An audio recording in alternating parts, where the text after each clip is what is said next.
I think you get to really understand characters when all of their systems of comfort begin falling apart. You know, at heart, this is a story about a hierarchy that comes unglued because of this disaster. Everybody was so interested in making this the most historically accurate show that they possibly could. Everything I sent to them, they tried to recreate as faithfully as possible. Our situation is more dire than you may understand. Often when you listen to survival stories, the thing that they talk about most is about hope. The person who loses hope, who gives up hope, you die. If you know you're gonna die there, that would even almost be more comforting. But I just find it terrifying of we could escape, and all of a sudden you see this landscape that stretches out forever, and you're not sure. Death is slow in the great white nothing, and 134 starved men will turn devil against you, starting with the ones you hold closest. The terror in the show comes from multiple things, not just a supernatural creature, but other things as well. And for me, it was relatively easy to provide the information about those things. We knew what the cans that may have poisoned the men with lead or with botulism looked like, and so I attempted to make those, provide as much information so they can make those as real as possible. We know what the ships were, how they looked, and what their capabilities were, and they were as responsible for the men being trapped as anything. This steam locomotion engine allowed them to penetrate further than they perhaps should have. What I wanted to do was definitely make sure that we grounded it in reality so that it felt as real as possible, and by following as much of the historical accuracy as possible and trying to make the sets and the backgrounds and the environments feel as real as possible so that it didn't feel in any way a kind of fantasy.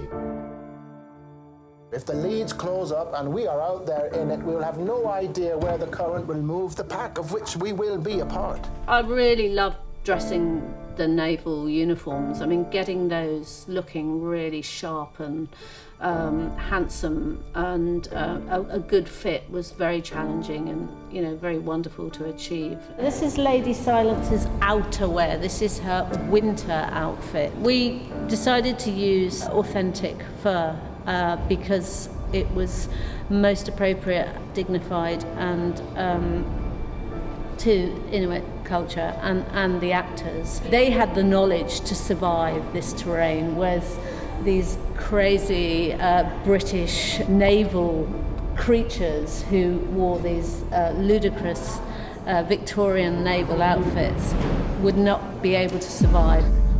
What could have done that? There must be a bear. A bear did that. We actually don't see the creature head on for many, many episodes because it's one of our rules of horror for this show. It's what you don't see is so much scarier than what you do see. So for that to be let out of the bag too soon, we really knew that it was going to hurt.